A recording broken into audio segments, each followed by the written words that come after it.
Arkham has always been one of the darkest, most horrific places in the DC universe. It feels like hell for the villains that are housed there. It's a place full of cells, doctors, and people Gotham does not know what to do with. But this story made me look at Arkham a little differently. Not just as a nightmare, not just as a prison, but as one of Gotham's biggest failures. Because the real question in Arkham Reborn is not, can Batman stop these villains? It's whether Gotham was ever capable of saving them at all.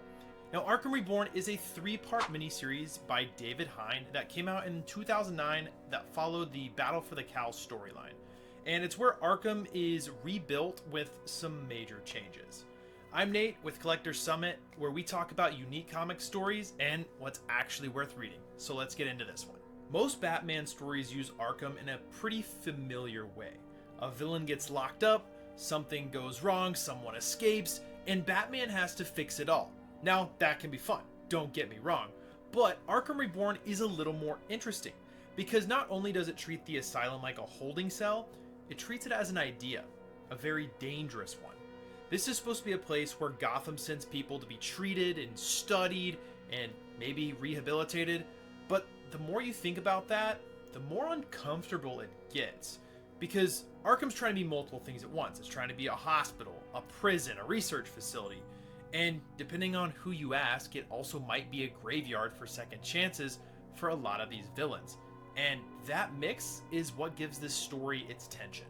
What I liked most is that the inmates didn't feel like they were there for just shock value. Now, they're still dangerous, they're still unstable, but the story never asks you to forget what they're capable of, right? They're still villains, but it doesn't just reduce them to their costumes and their gimmicks.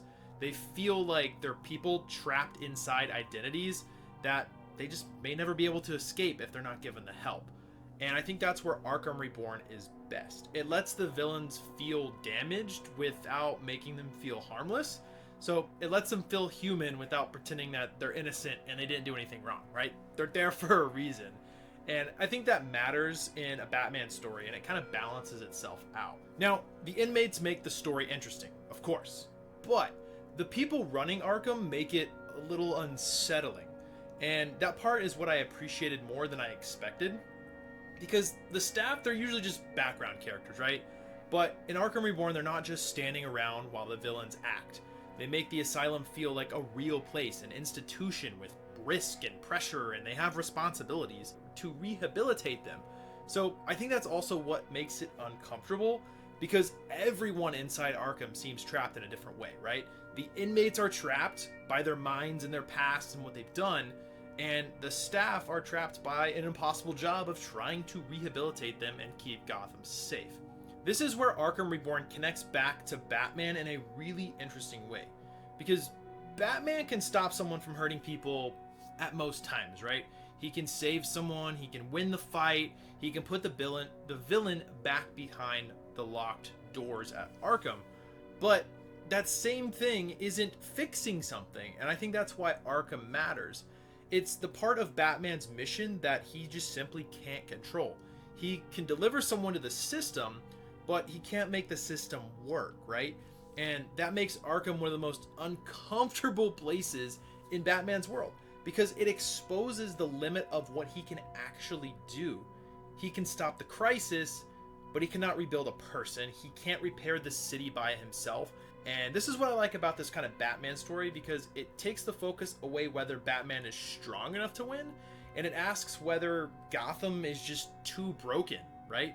Is it too broken for it to house these inmates and for them to be rehabilitated down the line? And I think that's a unique plot point for this story.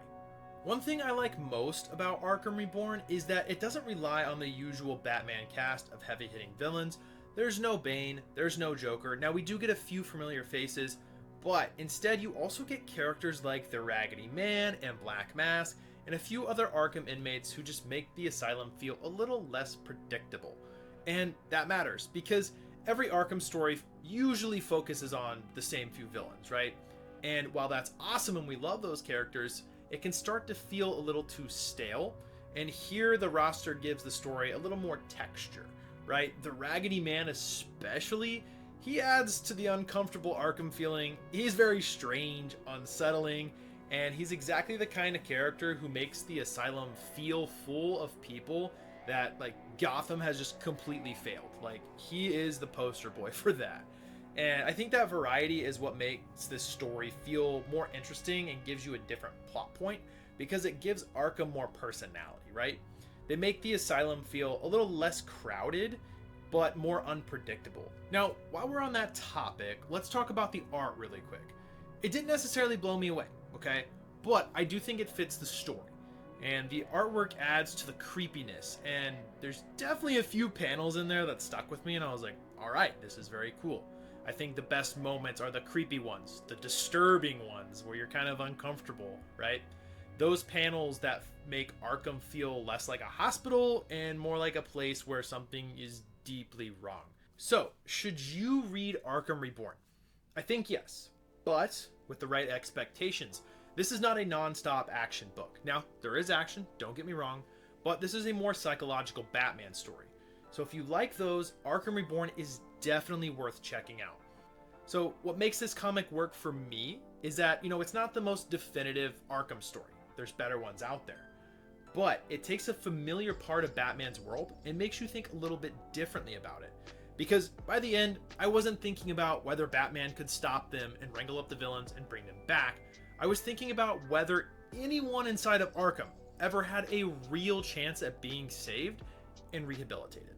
So have you guys read Arkham Reborn? I'd love to hear your thoughts, as I think it is a pretty interesting story. But if you haven't read it and want to pick it up, I'm going to throw a link down in the comments section below. It's an affiliate link, so I get a little bit of kickback. So I'd appreciate it if you guys do decide to pick it up, to use that link. And if you guys want to see more comic book reviews, recommendations, discussions, collecting tips, all those things comic related, make sure to subscribe here on YouTube. And then also on Instagram and TikTok, you guys can see a little bit more of like day in the life of me, what I pick up, what I read on a day-to-day basis. So if you think that'd be cool, make sure to check that out as well. I will see you guys in the next video. Thank you for watching. Enjoy your next read.